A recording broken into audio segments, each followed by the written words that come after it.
What up guys, my name is Eric, this is Racing Ram Fam, and in today's video guys, we're going to get this 5.9 Magnum stroker engine to a bare block to make sure that crankshaft is okay. So we got the timing cover off, we got the head studs out, we also got the actual spider and all the lifters out of it. So now we can pull the camshaft out of this guy, take a look at it, but you can see it through the actual cam holes. It's looking pretty good, has very minimal wear. This engine has very low miles on it, so everything should be pretty good, and he didn't run it for a very long time with the spun bearings, so it should be, everything should be good. All our cylinders look okay. We also marked all the cylinders and what direction they are going. We did pick up a beautiful set of some H-beam connecting rods, as you can see right there. So these are H-beam style compared to these I-beams. And I-beams, you can kind of tell side by side why they call this one an I and this one an H. You can see how this one's flat, and then the open part's there, so it's kind of like a capital H. And then the I-beam, the center, the wide parts are on the side, and then the center is skinny, and that's I-beam. The H-beam has a lot better load distribution, especially to the wrist pin right there, because you got a nice big flat section of rod to it. So these are definitely a bigger rod than these guys. So we are gonna try to weight match these to those connecting rods so we don't have to get them balanced. But this build is getting kind of expensive, guys, really quickly. So if you guys could email me at keepitboosted@racingramfam.com, pick up either a yellow Racing Ram Fam t-shirt or a black and red one. They are 25 bucks shipped to anywhere in the lower 48s. Help this build. This is getting kind of expensive, guys, so I need your help in picking up a t-shirt. Camshaft bolts out, we should be able to just pull this sprocket and chain assembly straight off. This is a nice JP Performance dual row timing chain set. It's also adjustable. You got some degree marks right here to degree the cam, which we will do when we put it all back together. Get the camshaft retaining plate out of here. And then we can get our big, beautiful cam out of this one. So this cam has about 580 lift on it. It's I think 80 duration.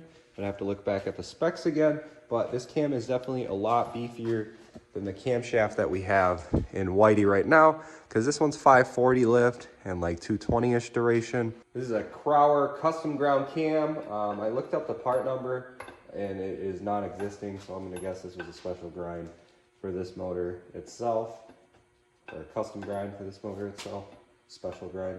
Yeah, it's a very special grind. But yeah, you can see how big those lobes are and how wide they are.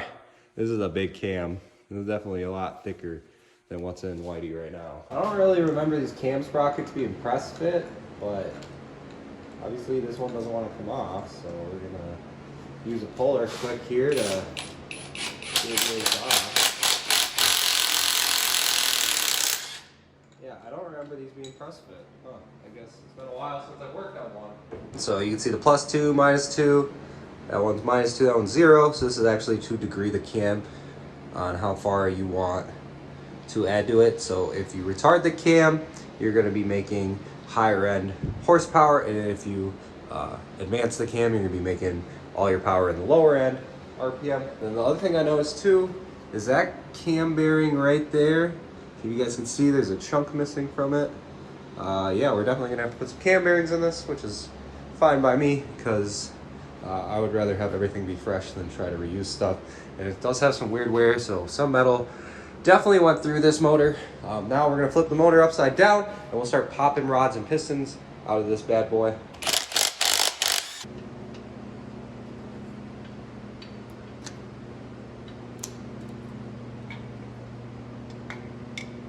But the one thing that the t-shirts will fund is I do want to get some 4-bolt main caps for this, guys. Mildon sells 4-bolt main caps, so we do need to install those, drill the block, and then we'd have to send it out to get line honed. But it definitely will rigid up the block. The other thing is I want to do a block filler on this engine block, because we're going to be pushing this engine to territories of 1,000+ horsepower, and I don't want this to come apart. So we definitely need to do some 4-bolt mains, and we definitely need to do some block filler to give this block its best chance at life, because this is just a stock Magnum engine block and no one's pushed them this far, but we are definitely going to be pushing it. All those Chinese Wu-Tang warriors can give it. I mean, we pushed 35 pounds on the 318, so we're definitely going to send it, and this guy just as well.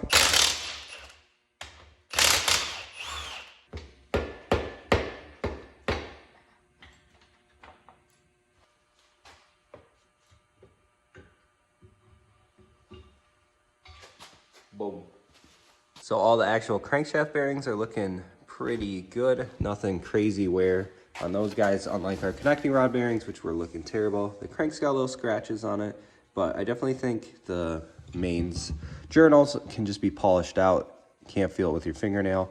Unlike that rod, you can hear that hitting my fingernail. Can't hear anything on that guy right there. This is our rod journal that actually spun. We're gonna take a quick mic measurement here. So we are looking at 2.1156. Well, I know the spec is 2.124, so this one's 2.1156. So we are down, what, 9 thousandths of an inch down on this crank. So that is pretty far. Definitely not just put a bearing into it. So they're definitely going to have to either add some metal to this or take it down 10 thousandths or even 20 thousandths, and then we'll run a 10 thousandths or 20 thousandths undersized bearing, or they'll weld to this journal and bring it back to a stock journal length. So we'll bring it to the crankshaft machine shop and see what they think and have them do that. But they are out a month, so it's definitely going to be a little bit before we see this crankshaft back in our engine block, because they need to machine it or they need to weld to it and then machine it. Well, they obviously need to machine it. It's 9 thousandths down. So now we're going to get one of these pistons off this connecting rod, one of the good connecting rods off one of these pistons, and then we're going to weight match it compared to the actual new H-beam that we want to run. So these are a spiral lock style, which is a giant pain in the butt to get out, but we're going to use a little flat pick and get that spiral lock out so we can weigh one of these connecting rods versus our brand new H-beam, and then see what the weight difference is, because this crankshaft is balanced for these connecting rods. So we modified a screwdriver a little bit to see if this will help us at all. Oh yes, modified screwdriver for the win. So I actually made like a little hook out of a very petite screwdriver, you can see right there. It is working absolutely excellent. And just like that, we got spiral lock out. So now we have another spiral lock. Okay. What? Double spiral locks? That's a thing? I guess double spiral locks for extra insurance. Weird.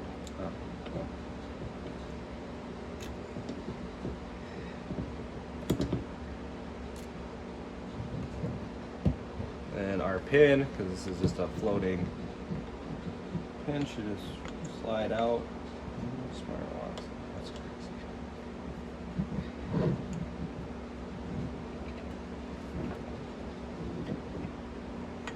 crazy. Boom. One connecting rod free from the piston. Only 7 more to go. We got our old I-beam and our new H-beam sitting right next to each other. You guys can see how much more beefy the H-beam actually is versus the I-beam. So we're going to weigh in the I-beam first, and we're looking at 615 kilograms. So that's 615 grams.